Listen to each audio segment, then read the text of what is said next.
Bienvenue à tous et je continue avec la série des baptêmes du Saint-Esprit, recevoir le Saint-Esprit, être rempli du Saint-Esprit, parler en langue. J'ai commencé avec la première session où j'ai commencé à parler de baptême, de la doctrine des baptêmes. Donc il y avait plusieurs baptêmes et puis après cela on a commencé à regarder 1 Corinthiens chapitre 12 verset 13. Alors, je vais continuer avec ça aujourd'hui pour cette session. Prions ensemble le Seigneur. Père Saint, merci pour ta grâce. Merci pour ta parole. Merci pour ton esprit, pour nous inspirer et pour instruire. Béni sois-tu pour ce que tu mets à notre disposition. Je prie pour les cœurs, pour des cœurs réceptifs, pour des oreilles ouvertes à entendre ta parole.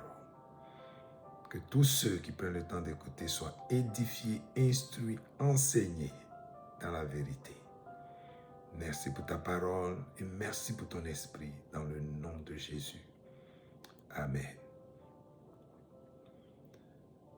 Donc, je disais que nous avons commencé à regarder les baptêmes et puis il y a deux choses que j'ai mentionnées quand on s'est rendu à 1 Corinthiens chapitre 12 verset 13 dans la version Louis II que je vais relire. Nous avons vu qu'il y avait le mot baptisé, le mot abreuvé. Donc, verset 13, nous avons tous en effet été baptisés dans un seul esprit pour former un seul corps. Donc, baptisés pour former un corps. Donc, baptisés nous introduit dans le corps de Christ, soit juif, soit grec, soit esclave, soit libre, et nous avons tous été abreuvés d'un seul corps, d'un seul esprit plutôt.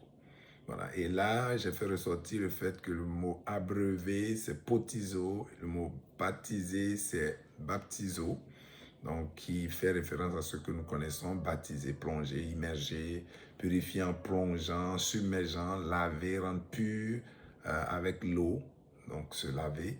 Donc le baptême d'eau, on le voit à travers ça, mais ici c'est le Saint-Esprit qui fait cette action, c'est pas l'action physique qu'on fait, mais c'est le Saint-Esprit qui fait cette action, baptisé dans un seul esprit ou avec un seul esprit pour former un seul corps. Donc le Saint-Esprit qui nous introduit dans le corps de Christ. Et nous avons tous été abreuvés. Donc ici, potizo, nous avons reçu à boire, donc la boisson. Ça veut aussi dire arroser, irriguer, imprégner, saturer. Okay. La version Semeur nous dit ceci, en effet, nous avons tous été baptisés par un seul et même esprit. Donc l'esprit a fait cette action spirituelle de nous placer dans le corps de Christ. Nous faisons partie du corps spirituel de Christ. C'est un corps, c'est un mystère pour l'humain naturel, si nous regardons du côté, si nous regardons avec nos yeux physiques, mais cette action, cette opération est faite par l'Esprit de Dieu et nous faisons partie du corps de Christ. Alors, soit que nous soyons juifs ou non juifs, esclaves ou hommes libres, c'est de ce seul et même esprit que nous avons tous reçu à boire. Et il est question ici de boire. Donc, j'ai pris cette version pour que nous puissions comprendre cela avec la suite des passages que je vais présenter. Alors, Jésus, dans Jean, chapitre 5, le verset 37, à partir du verset 37, disait ceci. Le dernier jour, le jour de la fête, Jésus, se tenant debout, s'écria, « Si quelqu'un a soif, qu'il vienne à moi et qu'il boive. » Donc, vous voyez les questions de boire ici. « Celui qui croit en moi, des fleuves d'eau vive couleront de son sein comme dit l'Écriture. Et au verset 39, il est précisé ceci, il dit cela de l'esprit que devaient recevoir ceux qui croiraient en lui. Car l'esprit n'était pas encore, parce que Jésus n'avait pas encore été glorifié. Donc Jésus ici, quand il disait, si quelqu'un a soif, qu'il vienne à moi et qu'il boive, la parole de Dieu nous dit qu'il parlait de l'esprit que devaient recevoir ceux qui croiraient en lui. Car l'esprit n'était pas encore, parce que Jésus n'avait pas encore été glorifié. Il fallait que Jésus s'en aille pour que l'esprit soit envoyé par le Père. Et Jésus a expliqué ces choses à ses disciples, aux apôtres, qui en ce moment étaient avec lui. Donc, si je reviens au passage de 1 Corinthiens, chapitre 12, verset 13, nous voyons, c'est de ce seul et même esprit que nous avons tous reçu à boire. Cela fait référence à ce que le Seigneur Jésus lui-même disait quand il disait, si quelqu'un a soif, qu'il vienne à moi et qu'il boive. Celui qui croit en moi, des fleuves d'eau vive couleront de son sein, comme dit l'Écriture. Jésus dit que des fleuves d'eau vive vont couler de son sein. Qu'ils viennent, qu'ils boivent, des fleuves d'eau vive couleront de son sein. Il dit cela de l'esprit que devaient recevoir ceux qui croiraient en lui, car l'esprit n'était pas encore, parce que Jésus n'avait pas encore été glorifié. Et Jésus, parlant de cet esprit, disait déjà qu'ils viennent, qu'ils boivent, et quand il va boire, des fleuves d'eau vive vont couler de son sein. Donc, des choses vont sortir du sein de cette personne. Alors, on va continuer avec les explications de l'apôtre Paul. Dans 1 Corinthiens chapitre 10, versets 1 à 4, il est écrit ceci. 1 Corinthiens chapitre 10, versets 1 à 4. Frères, je ne veux pas que vous ignoriez que nos pères ont tous été sous la nuée, qu'ils ont tous passé au travers de la mer, qu'ils ont tous été baptisés en Moïse, dans la nuée et dans la mer, qu'ils ont tous mangé le même aliment spirituel et qu'ils ont tous bu le même breuvage spirituel, car ils buvaient à un rocher spirituel qui les suivait, et ce rocher était Christ. Donc ici même dans l'exemple du peuple d'Israël, l'apôtre Paul fait ressortir ces mêmes éléments, qu'ils ont tous été baptisés en Moïse, dans la nuée et dans la mer. Dans la nuée et dans la mer. Dans la nuée qui représente le Saint-Esprit, l'Esprit qui les guidait, et dans la mer qui représente l'eau du baptême physique qu'on voit. Qu'ils ont tous mangé le même aliment spirituel, qu'ils ont tous bu le même breuvage spirituel, car ils buvaient à un rocher spirituel qui les suivait. Donc, ils ont été abreuvés aussi. Donc, le potizo et le baptizo, c'était déjà quelque chose que Dieu manifestait déjà avec le peuple d'Israël. Donc, ils ont été baptisés et ils ont été abreuvés. Donc, Dieu, par son esprit, ne fait pas juste que nous baptiser, nous fait rentrer dans le corps. Il nous abreuve par son esprit. Et quand nous sommes abreuvés, Jésus dit que des fleuves d'eau vive couleront du sein de celui qui va croire en lui. Parce que justement, par l'esprit, il boit de ces eaux vives et des fleuves coulent de lui. Alors, ce que je veux faire remarquer ici concernant le breuvage spirituel, si nous regardons baptisé en Moïse, et avec Moïse, ils ont bu le breuvage spirituel à plusieurs reprises.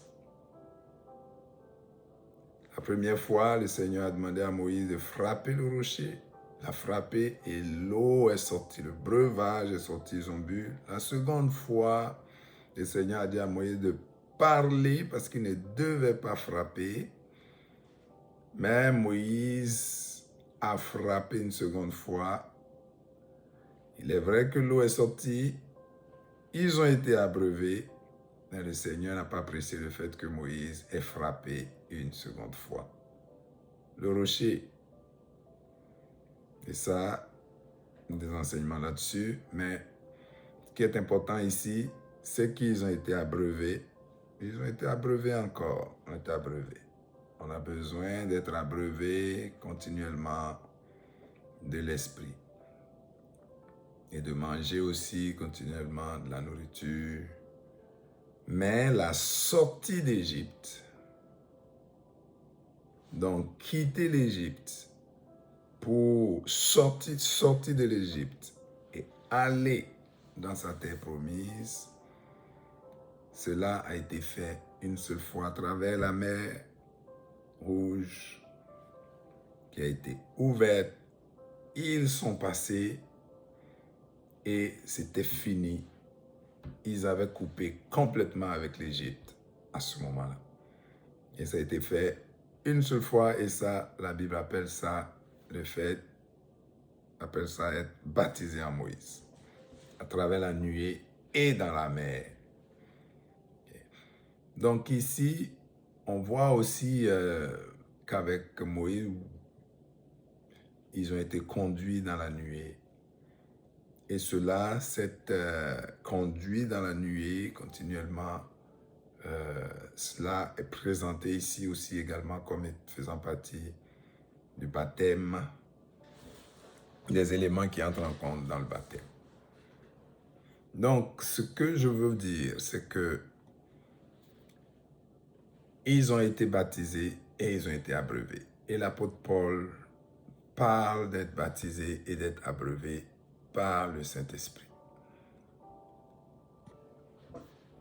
On peut voir qu'à la Pentecôte, et c'est le passage que nous avons lu dans la première session, où le Seigneur Jésus lui-même a dit, Jean a baptisé d'eau, mais vous, dans peu de temps, vous serez baptisés du Saint-Esprit. Dans Actes chapitre 1, le verset 5. Et c'est ce que nous avons vu à la Pentecôte. À la Pentecôte, où il y a eu un grand vent, des langues de feu se sont posées sur chacun de ceux qui étaient dans la chambre haute, les 120, et la parole de Dieu dit qu'ils se sont mis à parler en langue. Cet événement, tout le monde le reconnaît comme étant l'accomplissement de cette parole du Seigneur Jésus et de ce que le prophète Jean-Baptiste également a dit qu'il vous baptisera du Saint-Esprit. vous serez baptisés du Saint-Esprit dans peu de jours. Et c'est cela qui s'est passé à la Pentecôte.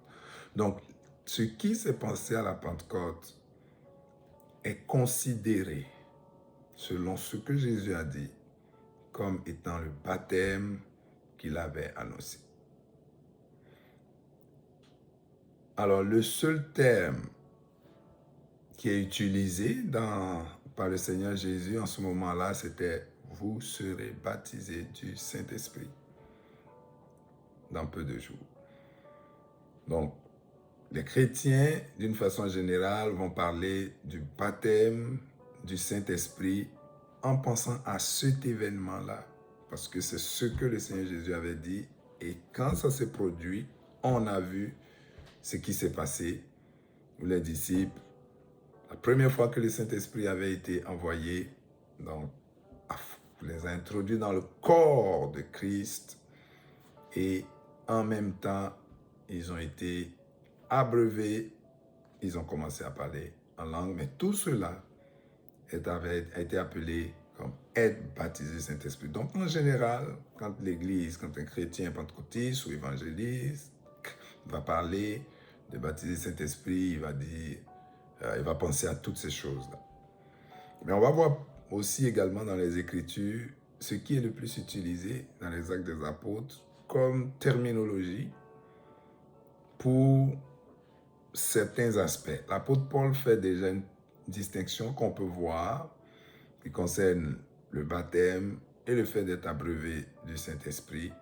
Le Seigneur Jésus dit, celui qui va boire, de lui va couler des fleuves d'eau vive. Alors, toutes ces choses nous permettent d'avoir plusieurs éléments qui vont nous aider à comprendre. Donc, on voit ce qui s'est passé à la Pentecôte. Plus tard, l'apôtre Paul présente les choses, clarifie certaines choses, explique pour qu'on puisse comprendre avec l'exemple d'Israël. Ce qui est important ici, c'est de voir que l'Esprit fait plusieurs choses. Et même, il était question de baptême de Saint-Esprit et de feu. Okay. Le volet feu, on ne parle pas de ça ici, dans le contexte de ce que je présente. C'est un autre sujet également. Alors, ce qui est important, c'est que le Saint-Esprit baptise et il abreuve. Et ces choses sont importantes pour chacun des enfants de Dieu. La précision que je veux donner, c'est que lorsque nous croyons, nous sommes baptisés par le Saint-Esprit dans le corps de Christ. Et en même temps, ce même esprit met à notre disposition ce qu'il faut pour être abreuvé. Mais là, c'est à nous de boire, d'avoir soif et de boire. Jésus dit, si quelqu'un a soif, qu'il vienne et qu'il boive. Pour que quelqu'un boive, on ne le force pas. L'eau est disponible, il prend, il boit. Et ça, c'est vraiment important de le comprendre, parce que pour être chrétien, on ne force personne. Et les choses de Dieu sont ainsi. Tu crois ce que Jésus dit, tu crois ce que la parole de Dieu dit,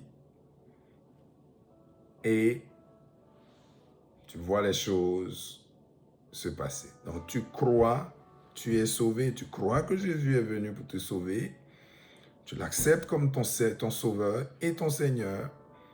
Le Saint-Esprit fait le reste. Le Saint-Esprit est disponible, tu crois et tu peux boire du Saint-Esprit également. Alors, c'est là la fin de cette deuxième session. Nous allons continuer à la prochaine session. Continuer à parler de ces choses. C'est plusieurs éléments que je vais présenter pour aider chacun de nous.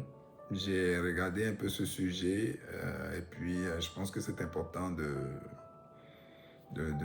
parcourir les Écritures, s'édifier ensemble là-dessus, avoir tous les éléments pour que chacun, inspiré, conduit, enseigné par le Saint-Esprit lui-même, en regardant, en scrutant les Écritures, puisse avoir une meilleure compréhension de toutes ces choses. Donc, que le Seigneur vous garde, vous bénisse et vous fortifie dans votre marche avec lui et que tout ce qui est disponible pour nous en tant qu'enfants de Dieu, nous puissions en profiter parce que chaque chose qui vient de Dieu est inestimable. C'est inestimable. Être sauvé, c'est inestimable. Le Saint-Esprit dans nos vies, c'est inestimable. Ce ne sont pas des choses que nous pouvons acquérir autrement, d'une autre façon. C'est l'œuvre de Dieu pour nous et c'est important que nous puissions saisir ces choses pour enrichir nos vies, pour bénir, pour marcher dans la plénitude des choses que Dieu a pour nous. Donc soyez encouragés, soyez fortifiés dans le nom de Jésus. Amen.